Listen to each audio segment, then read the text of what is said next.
Tu momento ha llegado, es el día de salvación. Nuestras manos en alto, con alegría de corazón. Yeah. Sé que en ti confiaré, sé que en ti puedo vencer. En ti me entregas libertad, voy a amar, servir y reinar. Yeah.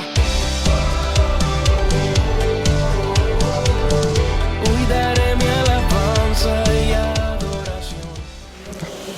Bendiciones, bendiciones, ¿cómo están todos? Amén, amén, en victoria, gracias al Señor, gracias al Padre. Vamos a ponerlo en comunión para presentar nuevamente este servicio, este estudio. Padre amado, mi Señor, mi Dios, primeramente te damos gracias, Padre. Gracias, mi Señor, mi Dios, por este tiempo, por poder darnos la fuerza, Padre amado, darnos la salud, darnos, mi Señor, darnos la dirección de poder, Padre amado, llegar aquí a recibir alimento, mi Dios, espiritual, Padre amado, a recibir, mi Señor, mi Dios, lo que tú tienes para cada uno de nosotros en este día, mi Señor, mi Dios. Gracias por esta hora que pasó, Padre amado, esta hora poderosa de oración, de intimidad, mi Señor, contigo, Padre amado. Te pido, mi Señor, mi Dios, que de igual forma te muevas en este estudio, Padre amado, que nos ministre a cada uno de nosotros, que tu Santo Espíritu, Señor, mi Dios, nos hable, nos direccione, nos lleve por el camino, Padre amado, que debemos cada uno seguir, el camino correcto, Padre amado, conforme, mi Señor, a tu voluntad y al propósito que tú has puesto en la vida de cada uno de nosotros, mi Señor, mi Dios. Declaramos, Padre amado, una tierra fértil, mi Señor, en esta hora, y la semilla impartida, mi Señor, mi Dios, va a dar fruto en abundancia, Padre amado, en el nombre poderoso de Jesús. Amén, amén, amén. Bueno, continuando con el estudio anterior, quise darle una continuación a ese estudio, ya que lo considero de una manera bien importante en la vida de cada uno de nosotros, y fue el estudio sobre la altivez. La altivez que tenemos que conocernos nosotros mismos para poder, de una forma u otra, estar atento, estar siempre vigilante, porque puede invadirnos y no darnos cuenta. La altivez, la arrogancia puede llegar a cada uno de nosotros y quizás estemos pensando que estamos bien. Por eso es algo que nos ciega el conocimiento, nos llena de una forma de que pensamos que todo alrededor está mal y que lo que estamos caminando bien somos nosotros, soy yo, si ese es el caso de alguien que esté pasando por esta condición. Pero es algo que tenemos que evaluarnos, y de qué forma lo hacemos, pidiéndole al Padre primeramente, y en un momento principalmente, que eso también lo voy a hablar más adelante, de soledad, pensar en nosotros mismos. ¿Qué estamos haciendo? Porque hay muchas señales, pero por el motivo que dije de estar arropado en esa arrogancia o en esa altivez, no la vemos. Pero hay muchas señales que nos lo dice, pero no escuchamos, no vemos. Entonces tenemos que estudiarnos nosotros mismos, recapacitar, y cuando el Espíritu nos moleste, nos direccione, nos diga, mira, tú estás haciendo esto mal, tener la madurez para poder arreglar eso. Y ese es el propósito de lo que estamos haciendo, de esta serie de Cerrando Puertas. Ya se ha hablado de diferentes puntos de cómo un cristiano, porque esto lógicamente se está hablando no es a una persona que no conoce a Dios, o una persona que está en la calle, en el mundo. El propósito es de que todo esto también lo vive un cristiano, un hijo de Dios. No estamos ninguno exento a eso. Pero conociendo eso, no siendo ignorante a que eso puede llegar a la puerta de nosotros, a cada uno de nosotros, conociendo esa verdad, estaremos más atentos, estaremos más alerta de cuando llegue eso, poder recapacitar y poder ponerle un paro, no darle continuación a eso, que lo que va a ser el propósito principal es estancarnos y alejarnos de Dios. Como había dicho, esta es la segunda parte del estudio anterior, del altivez, y quiero dar un pequeño resumen de lo que se habló la semana pasada, como lo hago de costumbre. Se habló de que el altivo es una persona con exceso de estima propia y que es lo contrario a la humildad. Una persona altiva es una persona que para nada es humilde, carece de humildad. ¿Y qué pasa cuando una persona carece de humildad? Se aleja de Dios. O sea, Dios lo ve de lejos. El altivo, por lo regular, su característica, una de ellas es ser orgulloso, es envidioso, arrogante, soberbio. Y que hay personas que saben, hablamos de eso, hay personas que saben disimular esas características. O sea, que podemos ver que todo está bien en esa persona, pero en el silencio, callado, con una astucia que puede engatusar a cualquiera, esconde todas esas características. Entonces también tenemos que estar vigilantes a eso, porque es inevitable de que los lobos se quieran colar disfrazados de oveja. Y muchas personas, lamentablemente, son altivos, son arrogantes, pero saben cómo manejarse. Una persona con esta característica, como había dicho anteriormente, no importa qué edad tenga, no importa la posición económica o cualquier cargo que esté ejerciendo, ya sea fuera o dentro de la iglesia, no importa, puede ser una persona que esté en su trabajo. Como había dicho en el estudio anterior, puede ser que su trabajo no en la iglesia sea una persona sumamente arrogante, sumamente altiva, y eso le va a conllevar con el tiempo muchos problemas. Igualmente se ve en muchos casos de que en congregaciones eso daña y paraliza la obra, porque una persona que esté sirviendo y que tenga esta característica para nada edifica. Lo que hace es que en muchas ocasiones aleja a aquellos que quieran entrar. Hablamos también de que el altivo no sabe escuchar. El altivo, cuando se le confronta, tiende a responder también con actitud. Una persona altiva, arrogante, se es difícil, no imposible, pero se es difícil hablar con esa persona. Porque al momento de hablar, esa persona ya viene con la defensa de que yo soy el que tengo la razón, de que tú no tienes la razón, y si te contesta, usualmente te contesta con altivez, con arrogancia. Pero más adelante voy a dar un ejemplo. La manera correcta cuando se enfrenta a una persona con esa característica, una persona altiva, es estar sumiso ante esa persona. Con esa respuesta que le damos tranquila, pausada, le damos al mismo tiempo calma y también una enseñanza luego. En el momento no, pero luego esa persona va a recapacitar y va a decir, wow, yo estuve mal en aquel tiempo. Porque va a llegar un momento que va a tocar fondo. La persona va a estar mal. Hay personas que van a estar mal. Y por más que tú le digas, esa persona tiene que chocar con una pared para darse cuenta. Lamentablemente hay personas así. Y lo vemos con el hijo pródigo. El hijo pródigo se le dijo y el papá le dijo. Y me imagino, uno no lo dice literalmente en la palabra, pero me imagino que hubo gente en su entorno que lo aconsejaron. Pero él decidió hacerlo. Él decidió irse. Tuvo que tocar fondo para abrir los ojos. Entonces muchas veces el altivo tiene que tocar fondo. La persona rebelde tiene que tocar fondo para poder abrir los ojos y decir, wow, qué mal yo estaba.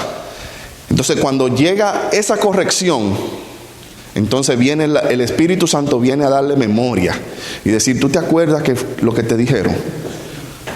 Reconoce ahora que tú estabas mal. Entonces por eso es que cuando uno confronta a alguien de esa manera, lo mejor es uno estar tranquilo. Hablamos de que el primer ejemplo de una persona altiva en la Biblia fue de Caín, y de la forma como él le respondió a Dios cuando Dios le dijo dónde estaba su hermano. Le respondió de una forma freca, una forma que si Dios, me imagino, había puesto el ejemplo que Dios quizá hizo así, pero ¿dónde está la chancleta? Para sonarlo ahora mismo. Pues este freco. No, pero yo cada vez que yo leo eso, yo siempre digo, no, pero Caín era apretado. Caín no era fácil. Hablamos también de que en Proverbios 16:18 habla lo que pasa, lo que viene detrás de una persona orgullosa, que es el fracaso. Y lo que viene detrás de una persona altanera es la caída. Literalmente nos está diciendo qué es lo que viene siguiendo a una persona con estos atributos, estos malos atributos. Viene el fracaso rotundo, tarde o temprano. Viene la caída. Cuando tú crees, hablamos también de esto, cuando tú crees que por tu buen trabajo nadie puede reemplazarte o hacerlo mejor que tú, en ese preciso momento Dios está preparando al que te va a sustituir. En ese mismo momento Dios no pierde tiempo, porque cuando Dios, hablamos de eso, cuando Dios está guiando una obra, nada lo impide, nada lo para. Nadie puede sentirse indispensable, nadie puede sentirse de que sin mí no funciona X ministerio, que sin mí no funciona cualquier otro puesto. Nosotros tenemos que estar siempre con esa mentalidad de que estamos porque Dios así lo quiso, de que estamos en el lugar que estamos para crecimiento, y que el propósito es no quedarnos ahí, no, el propósito es que Dios me está preparando en ese nivel, pero es para yo subir a otro luego. Pero si estamos en ese nivel y en ese nivel estamos con arrogancia y con altivez, ahí mismito Dios está preparando a alguien, al que menos tú crees, lo está preparando para que cuando tú quieras rebelarte, entonces venga el sustituto y usualmente, casi siempre pasa así, lo hace mejor que tú. Porque así es que Dios trabaja cuando Dios está guiando la obra. Esos son señales de que Dios está en el asunto. Elías, hablamos de Elías, que en un momento él pensó que solamente él quedaba. Él pensó que ya más nadie quedaba, ningún profeta que doblara rodillas ante Baal. Él pensó, dijo, yo soy el único. Pero en ese pensamiento lo pudo poner en una posición quizás de altivez, en una posición, vuelvo y repito, quizás de que yo soy el único. Si yo muero no va a quedar más nadie. Pero vuelve Dios y hace lo de él. O sea, Dios tiene su grupo a lo callado. Cuando cogen y le dice a él, tú piensas que eres tú el único, pero hay 7,000 que no han doblado rodilla todavía ante Baal. O sea, tú piensas que eres el único, pero no son 10 ni 20, son 7,000 que todavía no se han postrado ante ese falso Dios. Y eso es una enseñanza que si se lo hizo a Elías, porque estos son ejemplos de personas, como dice el dominicano, caballo de los caballos, o sea, gente dura, gente que son grandes ligas, si lo ponemos de ese punto. En lo espiritual, Elías, meses atrás quizás, lo que estaba era bajando fuego del cielo. Con su palabra hizo que no lloviera. O sea, con esa capacidad era Elías. Y Dios le dio una enseñanza de que, óyeme, no crea que tú eres el único, hay más. Hablamos también, yéndonos mucho más adelante, de cómo Pilato, por su arrogancia, construyó una mala reputación. Hablamos de él, de Pilato, de que fue históricamente, Pilato fue el 5º gobernador de Judea y de Samaria, y era un hombre orgulloso y prepotente. Y hablamos que eso lo encontramos en una de las obras de Flavio Josefo, Antigüedades de los Judíos, que sus antecesores, o sea, los 4 gobernadores anteriores de Pilato, ellos para no enfurecer al pueblo, y porque sabían que a ellos no les gustaban las imágenes y la idolatría, ellos se cohibían de entrar con el estandarte del águila y con imágenes del César. Se cohibían de eso, como para no molestar a la gente. Pero llegó Pilato, todo él, y dijo, no, pero ellos son así, no, pero yo soy Pilato. Y entró con su estandarte, y cuando esa gente se levantaron al otro día, porque él lo hizo de noche, cuando se levantaron al otro día, vieron todas esas imágenes y el pueblo se le tiró arriba. O sea, fue donde estaba él y se le agrupó, y Pilato no esperaba esa respuesta del pueblo. Y ahí él empezó, por su arrogancia, a construir enemistad. Entonces, cuando él vio eso, él dijo, ok, vamos a resolver esto, vamos a quitar todo lo que ellos no quieran. Y tuvo que removerlo. Pero ¿qué pasa? Que el arrogante usualmente no se queda dado. El arrogante quiere como no, yo no me voy a quedar así. Luego, él quiso construir un acueducto, que comenta Flavio Josefo, pero no era con el dinero de los taxes que él recolectaba, que tanto recolectaba, por cierto, sino él lo hizo con el corbán, el dinero sagrado del templo. Ese dinero que no se tocaba, solamente para cosas muy específicas, él lo tomó teniendo el dinero de los taxes. Él quiso tomar ese.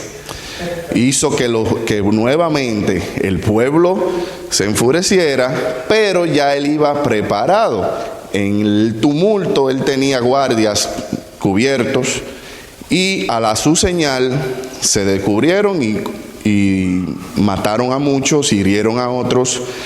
Imagínense la situación que causó. Él como quiera construyó el acueducto, pero ya él venía con ese background. Ya iba, nadie que no quería saber de Pilato. Por eso, cuando él llega y tiene a Jesús, por eso es que él ya sabía que que ya si esa gente se lo habían hecho 2 veces, de agruparse, de hacerle una especie de huelga, de tumulto, ya él estaba, dominicanamente hablando, caliente con el pueblo, y ya me imagino que le ha dado los reportes a César. Que eso ningún gobernante quiere tener que hablen tanto y principalmente mal de él. Ya por eso, cuando ellos se le juntaron y le dijeron, si tú no crucificas a Jesús, vamos a hablar con el César y le vamos a decir que tú no eres amigo del César. Por eso él él venía, eso no fue de repente. Conociendo esa historia, sabemos que eso venía ya transcurriendo anteriormente por su arrogancia, por su mal comportamiento, por abusar del poder. Que eso pasa muchas veces. Las personas solamente hay que darle un cargo para conocerlo. Entonces, muchas veces pasa eso. Una persona, usted lo ve bien, usted lo ve capaz, pero al momento de usted darle el puesto que sea, que él solamente tenga, quizá aunque sea un agente, para darle una orden, ya eso usualmente, si la persona es arrogante y es altanera, eso lo hace relucir esa característica de esa persona. Luego hablamos de que el altivo, como había dicho anteriormente, se le deja hablar, y cuando se le responde debe de ser con calma y con palabras sabias, y el ejemplo es de Jesús. En Juan 19, del 10 al 11, Pilato le dijo, ¿es que no me vas a contestar? ¿No sabes que tengo autoridad para crucificarte, lo mismo que para ponerte en libertad? Y ahí fue que Jesús habló. Le dijo, no tendrías ninguna autoridad sobre mí si Dios no te lo hubiera dado o no te lo hubiera permitido. Vemos cómo él le responde, pero con una respuesta para ponerlo en claro, para decirle, tú no tienes autoridad aquí. Él no sabía que estaba hablando con la persona con más autoridad en el mundo en ese momento, en la tierra. Él no sabía, porque estaba cegado. Él no escuchaba. Él lo que estaba velando por sus intereses. Jesús sabía que él estaba sometido al propósito de quien lo envió y que todo era un plan divino. Aunque no lo parezca, por eso él le responde con seguridad y autoridad. La persona, nosotros tenemos que saber, y con eso fue que yo terminé el estudio anterior, tenemos que saber que nosotros tenemos un propósito. Y no importa lo que se mueva alrededor, no importa quién se levante, hay un plan divino detrás de ese propósito. No importa de qué forma, qué persona, qué familiar, qué hermano, quien sea, qué jefe en el trabajo se le levante. Hay un propósito detrás de todo eso. ¿Cómo entonces pasamos ese propósito? Siguiendo conectado con el Padre. Siguiendo diciéndole a Dios: Padre, gracias por ese problema que pasó en el día de hoy. Gracias. Algo tú me estás enseñando con eso. Jesús, eso de que lo iban a crucificar, o sea, que lo iban a matar. Y no solamente a matar, sino que antes de eso lo iban a torturar. Eso no lo movió del propósito que él tenía que hacer. Él sabía que tenía que cumplir con un propósito, con una meta. Y cada uno de nosotros tenemos un propósito en esta vida. Y vamos a tener situaciones, vamos a tener problemas, vamos a tener cosas que van a venir de repente o a sabiendas que van a venir, pero de que llegan, van a llegar. Pero tenemos que saber que Él está con nosotros. Que como dice la palabra, y el pastor habló de eso en el domingo, que aunque ande en valle de sombra de muerte, no temeré mal alguno. Aunque yo esté cruzando por el agua, tú vas a estar conmigo. Y ese fuego que yo voy a cruzar, también tú vas a estar conmigo. Pero todo va a venir con una enseñanza y con un propósito aún mayor. Entrando ya a la continuación del estudio de hoy. El altivo se cree digno de méritos y tiene un apetito desordenado de ser preferido ante los demás. El altivo se cree digno de méritos. Puede ser que en algún momento hayamos sentido alguna necesidad o algún halago porque hicimos un trabajo, y es normal. No podemos ser mezquinos, no podemos ser ignorantes tampoco en eso. Cuando hacemos un trabajo, si sabemos que lo hicimos bien, nos sentimos bien si nos halagan. O sea, nos sentimos bien si nos dicen: hey, buen trabajo, lo hiciste bien. A las mujeres les gusta que la halaguen. Wow, qué linda te ves, te pusiste una ropa bien bonita. Eso es un halago. O sea, eso es algo que le gusta. Perfecto, todo bien. Ahora bien, cuando ese halago viene y te enaltece, ahí es que viene el problema. Cuando ese halago hace que tú te sientas superior al otro, ahí es que entra el asunto. Ahí es que está el asunto. Alguien que tuvo problemas serios por no controlar primeramente su arrogancia y por no cubrirse en cuestiones de no tener esa madurez al recibir a otra persona el halago, fue Saúl, el rey Saúl. Saúl tenía un problema de superioridad, y a pesar de que él sabía de que ya sí había sido desechado por Dios, siempre quería sentir el protagonismo. Por eso, primero quiso darle, en el momento cuando llegó David a pelear con Goliat, por eso él quiso darle su armadura. Le dijo a David: ponte mi armadura y ve pelea. Y ahí es que hay un problema. Ahí entró un problema, que David, guiado por el Espíritu Santo, guiado por Dios, dijo: no, es que esto me pesa. Esta armadura no es mía. Muchas veces nosotros queremos ponernos la armadura de otro. Y ahí es que viene el detalle, ahí es que viene el problema. Esa armadura de Saúl era para él específicamente. Él era el que tenía la fuerza para sostenerla. Él era el que la podía llenar. Él se ponía esa armadura y no había un vacío. Él se sentía cómodo con esa armadura. Él quería darle esa armadura a David por si acaso. Si David lo matan, lo mataron. Si David venció porque yo le di mi armadura. O sea, había un propósito ahí en él querer ofrecer esa armadura. Pero David la rechazó. Y se fue, ¿cómo se dice? A lo pelado. Se fue nada más con su onda y confiando en Dios. Nosotros van a venir situaciones en que quizás nos ofrezcan una armadura. O que querramos una armadura de algún varón, de alguna persona que Dios la usa de una manera poderosa. Y uno dice, wow, yo quiero lo que él tiene. Perfecto, hasta ahí está bien. Pero eso que él tiene un precio que él pagó.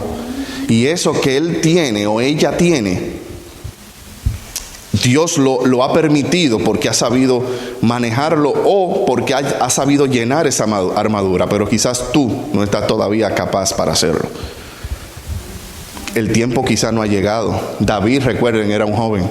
Esa armadura que le quedaba floja y le quedaba pesada, quizá cuando él era adulto, él se ponía una más fuerte de esa. Más dura, más grande, lo más seguro. Porque recuerden, Saúl era un hombre alto. La palabra dice que él era un hombre alto, un hombre grande. Entonces David era un muchacho cuando le pusieron esa armadura. Nosotros recibimos esa gran enseñanza con esa historia, porque lo que había repetido, lo que había dicho, y lo vuelvo y lo repito, nosotros vamos a ver muchas cosas en este caminar y vamos a anhelar cómo Dios usa a otra persona, pero no necesariamente tú vas a hacer lo mismo en esa misma área.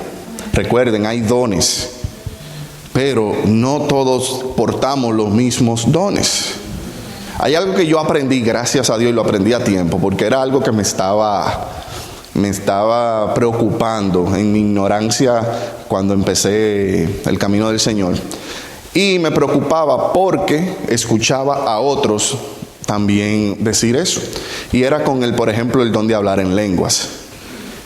Y el famoso de que si tú no hablas en lengua, todavía tú no estás sellado por el Espíritu Santo. Yo decía, wow, pero aquí hay un lío porque yo no hablo en lengua. Hay un problema aquí. Y entonces yo no tengo el Espíritu Santo. O sea, era yo maquinando.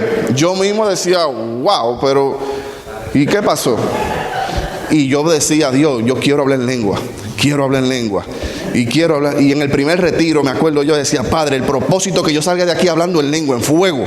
Que yo salga hablando en lengua, porque yo quiero ser sellado con el Espíritu Santo. Y salí de ahí igualito.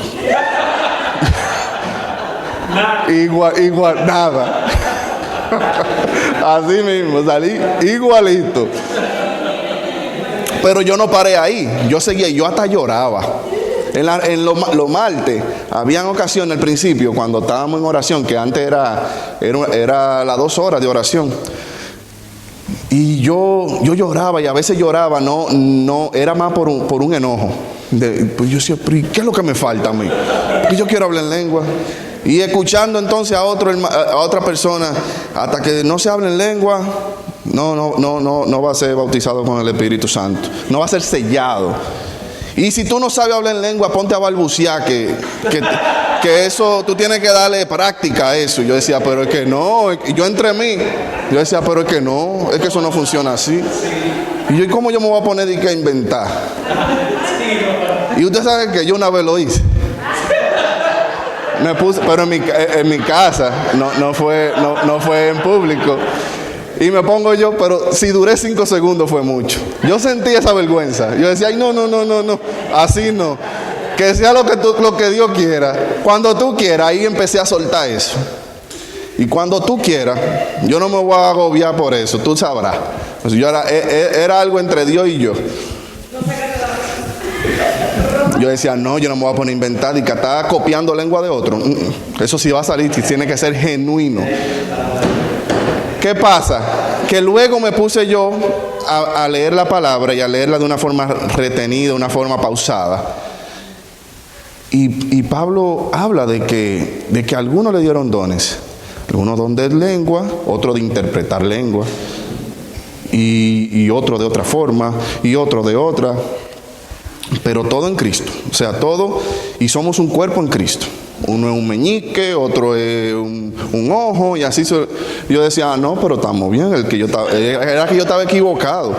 Yo no tengo que estar hablando en lengua, porque yo sé que yo estoy sellado por el Espíritu Santo. Ya ahí yo me quedé tranquilo. Ahora, si me ven hablando en lengua un día, no, que se metió la chaquina, mira, encendida. Porque mira, se metió. Amén. Yo me tardé 17 años para poder hablar de Dios. Oiga. Están empezando 17 años orando, clamando que Dios está haciendo. Amén. Así que los que están empezando ahora, Paciencia. pero no dejen de anhelar, porque es una experiencia. Sí. Créanme, lo van a mirar, lo van a comer. En Dios uno no puede nunca pensar que ya, como siempre, yo he dicho anteriormente, que uno se ha hecho y uno está realizado. Uno siempre quiere querer más, tiene que tener más. Si uno hace algo, más. Pero eso que tú estás haciendo, tú tienes que sentirlo y tú tienes que vivirlo y tú tienes que querer eso. Y ya tú sabes que tú estás haciendo el camino correcto. Entonces, volviendo a Saúl, ese fue el problema de él. Saúl quiso buscar méritos porque él no tuvo el valor de ir él a pelear con Goliat. Buscó méritos en querer ponerle la armadura a David, no lo logró. Pero luego, más adelante, él manda una misión a David. Y él viene victorioso y le hacen el famoso cántico. Saúl mató a sus 1000 y David a sus 10,000. Eso hizo que ese hombre pusiera colorado. Ese hombre ya desde ahí en adelante la palabra dice que vio con mal ojo a David, con malos ojos. ¿Por qué? Porque él no tenía en su mente, no le cabía en su mente cómo él siendo rey, otro tenía más mérito que él. Entonces, tenemos que evaluarnos en eso. Esto no se trata de posición, esto no se trata de cuánto yo tengo, de cuánto yo sé. Esto se trata de la voluntad de Dios. Y si Dios le plació con alguien inclusive acabado de llegar, amén. Hay que gozarse con eso. Si le plació con alguien que uno menos se lo espere, amén. Tenemos que gozarnos con eso. Pero tenemos que tener una mentalidad, una conciencia de que esto no es por mis fuerzas, porque ahí es que está el problema. Muchas veces pensamos que es por nuestras fuerzas, que es por lo que yo hago, por el trabajo que yo hago, por mis méritos, y obviamos a Dios. Echamos a un lado a Dios. Y ahí es que Dios nos deja. Él nos suelta, como hablamos que los policías le sueltan la soga a los delincuentes, pero es para buscar pruebas y de allá para acá jalan y ahí no hay cómo se escapen. Dios te suelta y te deja a ver hasta dónde tú vas a llegar, pero todo tiene un límite. Y el tiempo de que nosotros toquemos fondo, si estamos en esa situación, va a llegar. Y va a llegar de una forma en que usualmente es dolorosa. Porque ya cuando ya tú tocas fondo, Dios te ha hablado muchísimas veces anteriormente. No es algo que vino de sorpresa, sino lo que pasa es que tú no has estado prestando atención. Y esa actitud tuya de ser arrogante, de ser que yo soy el que sé, en mi casa soy yo el que mando, en el trabajo soy yo el que tomo la decisión correcta, aunque vengan buenas ideas, y soy yo porque yo soy el que tengo que tener los méritos. Esas son las cosas que destruyen la vida de uno. Nos aparta, nos aleja de Dios y de los que nos rodean. El halago, como ya he dicho, está bien, pero debemos cubrirnos mentalmente y darle toda la gloria a Dios. Voy a poner un ejemplo que está en Lucas 18, del 18 al 19. Lucas 18, versículos 18 y 19. Dice, unos de los jefes, esto es a Jesús, Uno de los jefes le preguntó a Jesús: Maestro bueno, ¿qué debo hacer para alcanzar la vida eterna? Jesús le contestó: ¿por qué me llamas bueno? Bueno solamente hay uno, Dios. Ahora bien, en la tierra, en ese momento, ¿había alguien más bueno que Jesús? No. ¿Y por qué él hizo eso? ¿Por qué él rechazó ese halago que le dijo ese jefe, ese principal judío? ¿Por qué? Porque tenía que cubrirse, porque él sabía que eso, si entraba, que no, por eso él no lo permitió, pero es una enseñanza de que si eso entraba en mi corazón de una forma errónea, me iba yo a sentir superior. Y Jesús no vino a eso. Jesús vino a ser sumiso. Jesús, en esa venida que tuvo, él vino a ser sumiso. Él vino a ser la oveja. Ahora cuando él retorne, él va a ser el león. Pero en ese momento él estaba sumiso y él sabía que estaba sometido al Padre. Y él hizo una cobertura.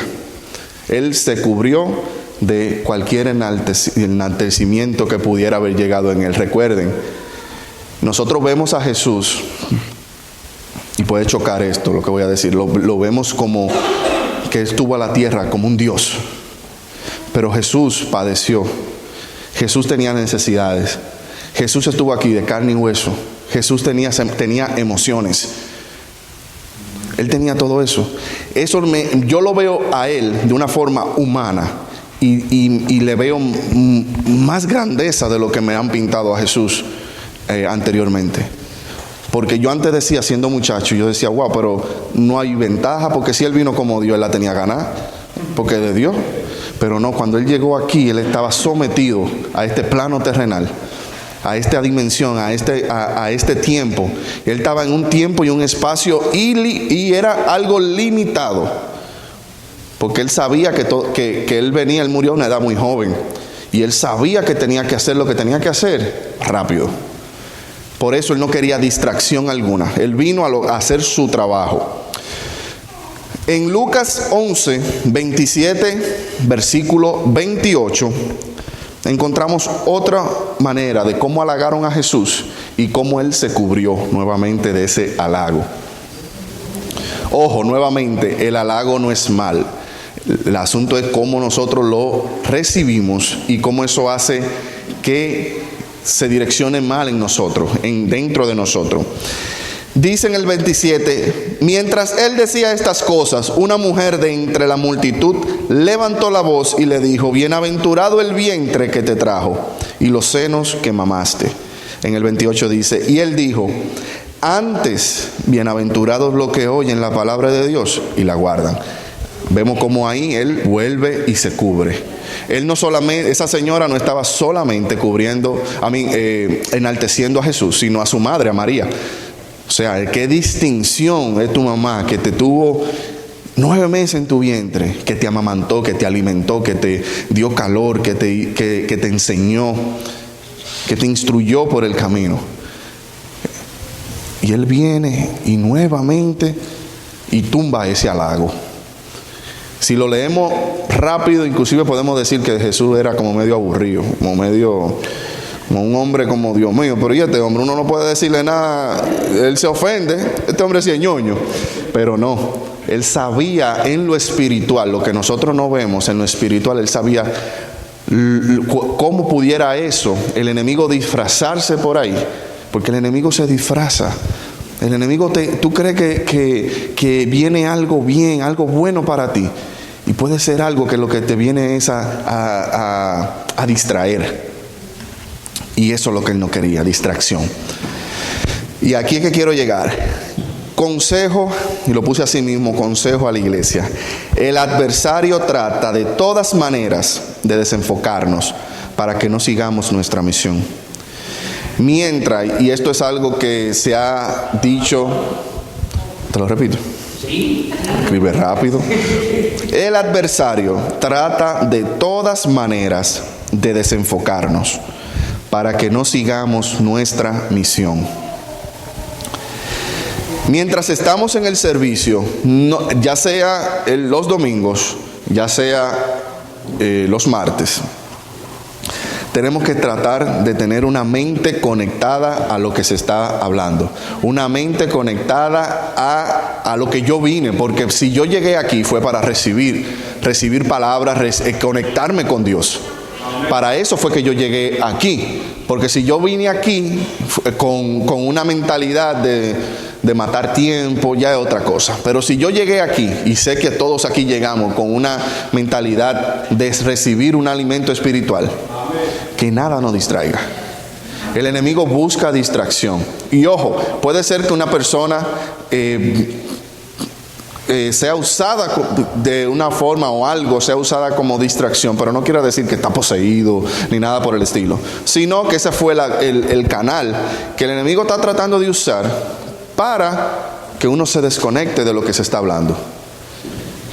Muchas veces estamos en el servicio y hay una distracción, ya sea un niño llorando, ya sea que se cayó un libro, o ya sea que alguien está siendo ministrada y el Espíritu Santo lo está ministrando en el momento, sea lo que sea. Los electrónicos fallan, usualmente siempre hay alguna distracción.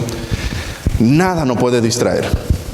Tenemos que tratar de estar en comunión, conectados. Y es algo bien importante. Mientras estamos en comunión con el Padre, tenemos que estar olvidados de lo que hay a nuestro alrededor.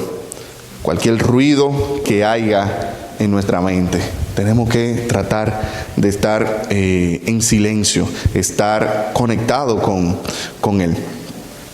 Yo estuve escuchando a alguien hablando de Elías cuando él estuvo en persecución por Jezabel, y él huyó.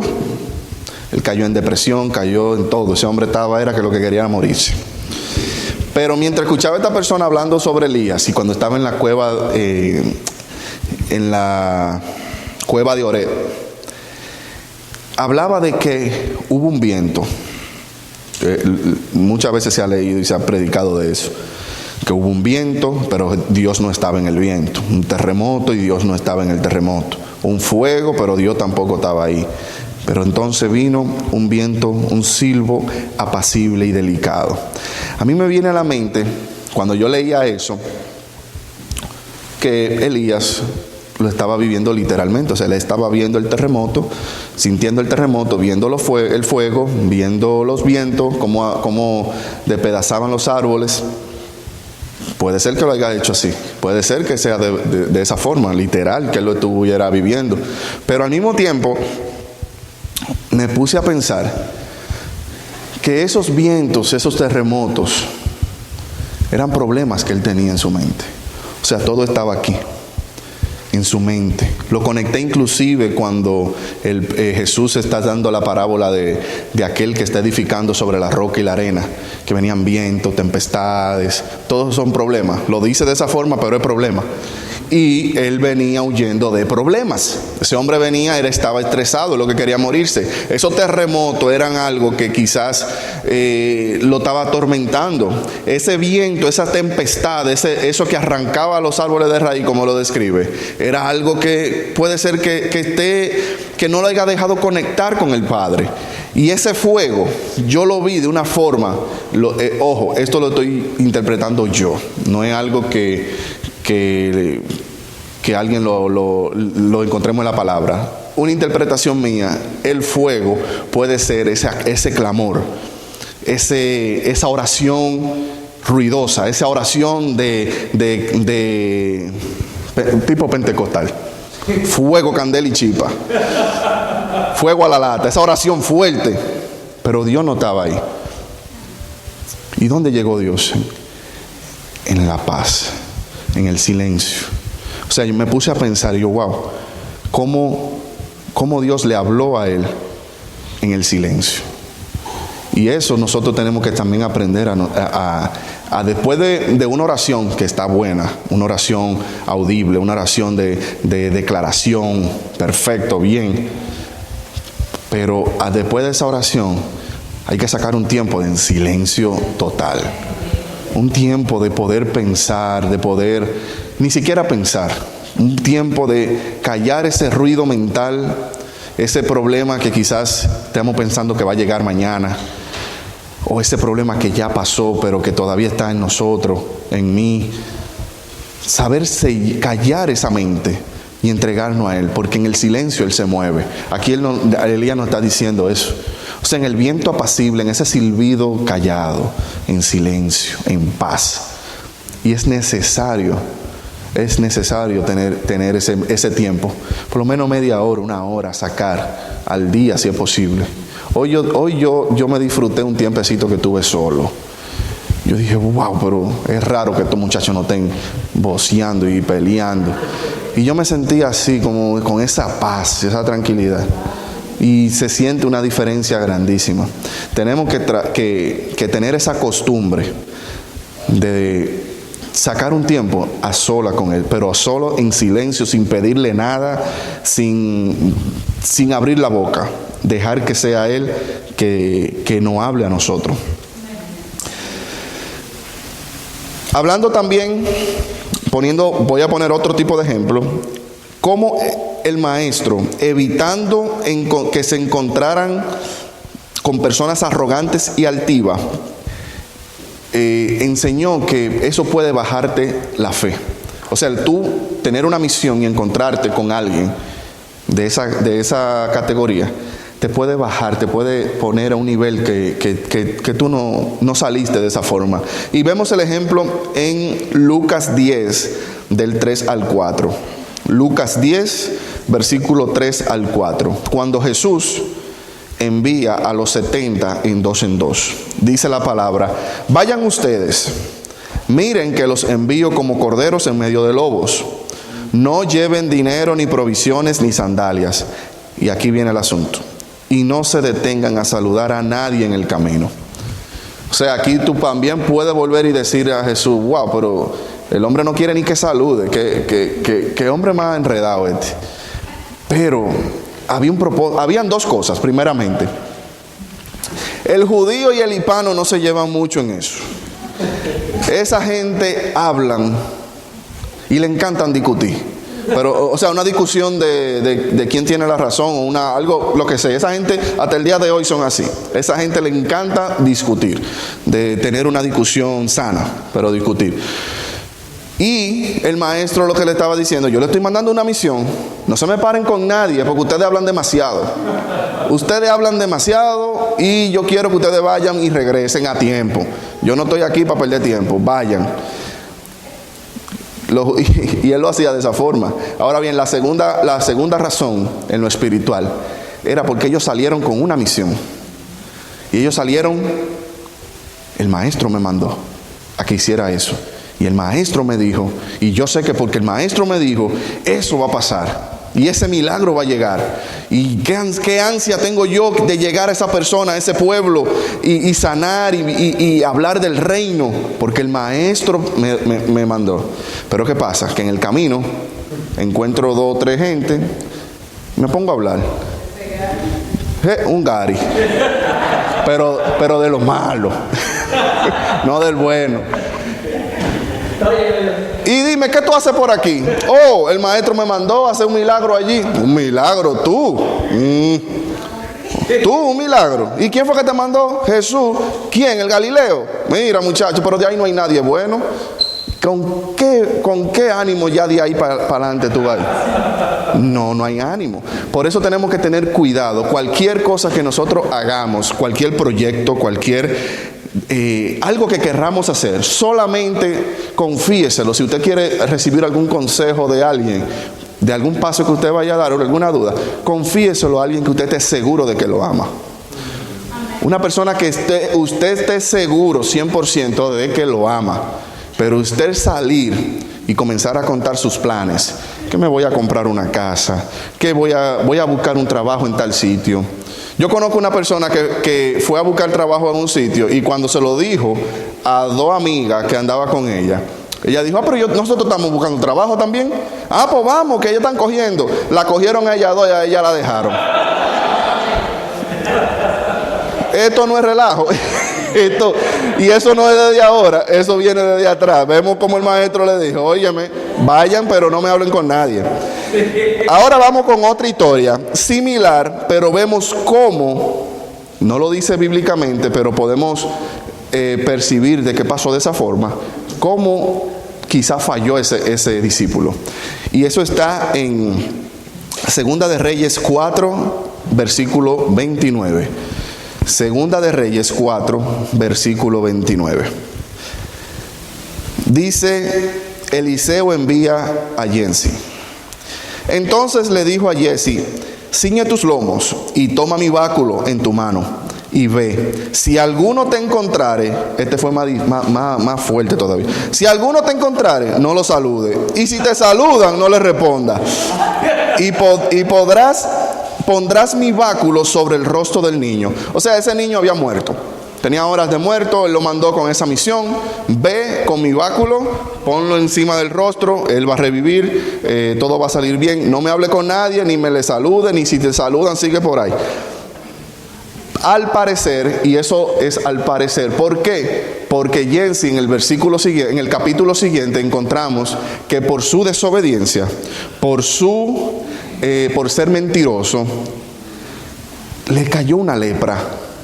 Y Eliseo fue fuerte, le dijo: una lepra para siempre, para ti y para tu familia, por algo que él hizo, una mentira que hizo, una vivez que tuvo de ser por ambicioso, le pasó eso. Entonces, si él le falló en el 5, también hubiese podido fallar en ese mandato que él le dijo a Eliseo. Quizás en el camino él se puso a hablarlo. Muchos dicen que él no tenía fe y por eso no revivió el niño. Otros dicen, lo que estamos hablando, el ejemplo de ahora, de que se paró en el camino y comenzó a hablar lo que iba a hacer. Y eso le bajó, uno le llaman bajó la fe, otro le bajó la frecuencia en lo espiritual. Y no pudo cumplir la misión. Tuvo que ir entonces Eliseo y hacer lo que tuvo que hacer, que eso más adelante ustedes lo van a leer, si les interesa, y el niño revivió. Aquí entramos entonces a uno que ese sí es verdad que tenía raíces pentecostales. Y ese era Pablo. Pablo, en Hechos 16, versículos 17 y 18. Hechos 16, versículos 17 y 18. Dijo: esta muchacha comenzó a seguirnos, a Pablo y a nosotros, gritando: estos hombres son servidores del Dios Altísimo y le anuncian a ustedes el camino de salvación. Esto hizo durante muchos días, hasta que Pablo, ya molesto, terminó por volverse y decirle al espíritu que la poseía: en el nombre de Jesucristo te ordeno que salgas de ella. En aquel mismo momento el espíritu la dejó. Aquí vemos que Pablo la dejó pasar varias veces y ella estaba con esa bulla, con ese halago, porque volvemos otra vez al halago, pero él sabía discernir en el espíritu que eso no era algo genuino, que algo operaba en ella, que lo que quería era desconectarme. Aquí volvemos otra vez a la desconexión, quería desconectarme al propósito que yo, o sea, Pablo hablando, que yo voy a hacer, a la misión que yo tengo que hacer. ¿Y qué hizo él? La reprendió. Ese sí la reprendió. O sea, te reprendo en el nombre de Jesús. Y ese espíritu salió, vino un problema que todos después conocemos, ahí fue cuando cayeron presos. Pero volvemos nuevamente a que todo tiene un propósito. Por él reprender eso, pasó algo, pero fue para una victoria al final. Alguien... Wow, pero yo pensaba que yo estaba terminando. Ay, pero vamos a seguir para la semana que viene. Ahora, ¿qué falta? Dios mío. Alguien que era una persona bien arrogante, volviendo otra vez al tema, porque me había salido un poco para hablarlo de la desconexión, fue Nabucodonosor. Este rey de Babilonia aparentemente se jactaba más por todas las obras que él hacía, por todo el dinero que él gastaba, por toda la calidad que él hacía, porque el hombre en Babilonia construía de una manera que no solamente era construcción sencilla, sino era un arte, era algo. Se dice inclusive que los jardines colgantes de Babilonia fue él, se dice, no es algo 100% cierto, pero se habla de que fue él que lo hizo. Entonces, él se enaltecía más, se enorgullecía más por las obras que él hacía que por las batallas que él ganaba. O sea, era un hombre que sanguinario. Nabucodonosor no era fácil, era un hombre que mataba, era un hombre que le gustaba la batalla, pero su pasión, su amor más era por reconstruir esa Babilonia que su padre, que los sirios anteriormente habían destruido, que era su padre el que gobernaba, y él quería reconstruirla, quería volverla otra vez, pero de una manera más grande, una manera más majestuosa. Pero su altivez lo llevó a un nivel en el que prácticamente se creía un Dios. Ahí volvemos nuevamente, lo que nos lleva a la altivez. Quizá te pregunte por qué Dios le da tanto poder a una persona de esa forma. Y aquí ya entra algo que no tiene que ver con religión, no tiene que ver con nadie. Dios no le importa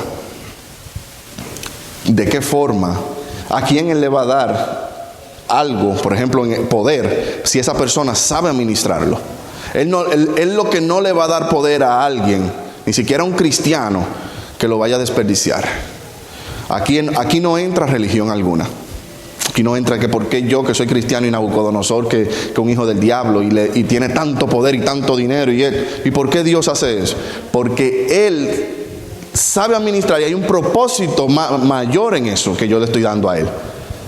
A ti, si te preparas y te capacitas, también tú tienes tu parte de la torta. Pero es el problema, que muchas veces nosotros solamente nos quedamos a que venga la bendición y nos toque la puerta, y nosotros no salimos tampoco a pelear esa bendición.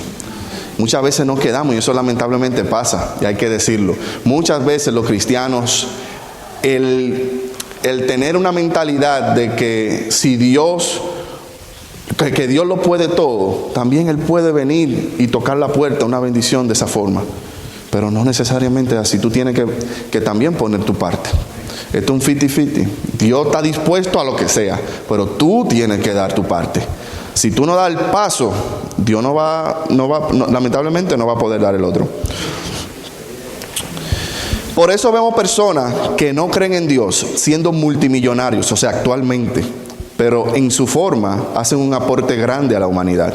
Por ejemplo, este hombre, Elon Musk, ese hombre es agnóstico. O sea, ese hombre, tú le dices, ¿tú crees en Dios? Yo no. Pues tú no crees en Dios tampoco. O sea, yo no, ni sí ni no. Él sabe que hay algo, pero no hay, como no tiene base científica para sustentarlo, por eso él no lo afirma. Pero ve a ver qué tipo es ese. Ese hombre Dios lo ha usado de una forma grandísima. Ese hombre es un ejemplo, aunque no crea ni sí ni no en Dios, es un ejemplo. ¿Por qué? Porque ese hombre apostaron por su perdición. Apostaron a que iba a perder millones y millones con eso de los Starlink, creo que le llaman, los cohetes que él creó. Y cómo se caían esos cohetes, y cómo volvía él, gastaba millones para volverlos a subir, y volvían y se caían, hasta un día que él recalculó todo, hicieron todo su científico, toda su cosa bien, y funcionó, y fue un éxito.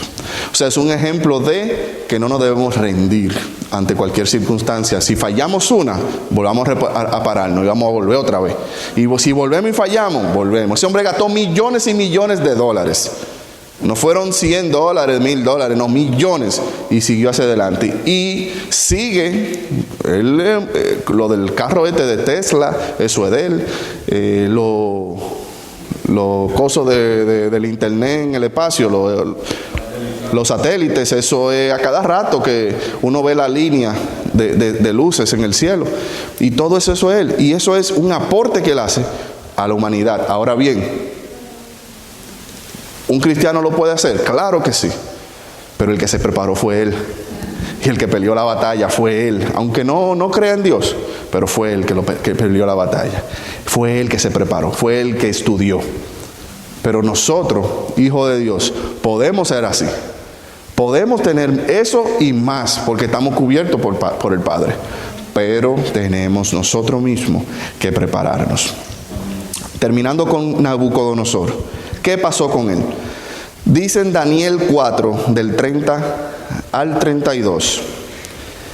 Daniel 4, 30 a 32. Habló el rey y dijo: ¿no es esta la gran Babilonia? O sea, ese Nabucodonosor hablando. ¿No es esta la gran Babilonia que yo edifiqué para casa real con la fuerza de mi poder y para gloria de mi majestad? Aún estaba la palabra en la boca del rey cuando vino una voz del cielo: a ti se te dice, rey Nabucodonosor, el reino ha sido quitado de ti y de entre los hombres te arrojarán. Y con las bestias del campo será tu habitación, y como los bueyes te apacentarán. Y 7 tiempos pasarán sobre ti, y hasta que reconozcas que el Altísimo tiene el dominio en el reino de los hombres, y lo da a quien quiere. Ahí volvemos y caemos. Él lo da a quien quiere. Nabucodonosor lamentablemente se la creyó, Dios lo dejó que hiciera lo que tenía que hacer, porque fue un instrumento al final para Dios. Se cumplió un propósito en él. Pero vemos qué le pasa al altivo, qué caída tuvo él. Paró en loco por 7 años, comiendo hierba, desnudo, en un calabozo, hasta que recapacitó, hasta que reconoció de dónde venía todo lo que a él le había llegado. Nosotros solamente somos administradores de lo que tenemos. Sea que usted tenga mucho o sea que tenga poco, solamente somos administradores. Nosotros nada tenemos. Solamente estamos de paso, peregrinando en este tiempo que nos tocó, en esta era. Pero si tenemos la actitud correcta de que todo ha sido porque Dios lo ha permitido, eso nos va a dar paz. Porque así como dijo Job, que no me quiero poner en sus zapatos, pero Jehová dio, Jehová quitó. Que sea el nombre de Dios enaltecido, que sea lo que Dios quiera. Pero si tú hoy tienes algo, dale gracias a Dios. Y si por casualidad eso que tenía lo perdiste, dale gracias a Dios. Y con esa actitud, lo que perdiste te lo van a dar de a mucho más. Pongámonos de pie para ser despedidos ya. Gracias, Padre amado, Salvador mi Dios, por este tiempo, por esta enseñanza, Padre amado, pidiéndote, mi Señor, mi Dios, que tú nos guíe, que tú, mi Señor, tu Santo Espíritu, nos ilumine el camino, Padre amado, y nos traiga a memoria, Padre Santo, en el tiempo perfecto, lo que hemos aprendido, mi Dios, en este día y en los estudios anteriores, Padre amado. Que podamos, Señor, ser hacedor de la palabra. Que tu sabiduría, Señor, mi Dios, llegue a cada uno de nosotros para poder nosotros poner en obra, Señor, lo que dice tu palabra. Queremos, Padre amado, en este caminar, Señor, mi Dios, hacer las cosas correctamente. Y sabemos, Padre Santo, que sin ti, mi Dios, nada funciona. Y si pensamos que funcionó, mi Dios, no duradero, Padre amado. Queremos, Señor, mi Dios, más de ti. Guíanos, Padre amado, en este camino ahora hacia nuestros hogares o hacia donde nos vamos a dirigir cada uno, cubriéndonos, Señor, mi Dios, en todo momento, Padre amado, y que podamos llegar bien, en paz, Padre amado. En paz, Señor, mi Dios, sabiendo que tú estás con nosotros. Te presentamos cada uno de nosotros, mi Señor, mi Dios, en el nombre poderoso de Jesús. Amén. Tu momento ha llegado, es el día de salvación.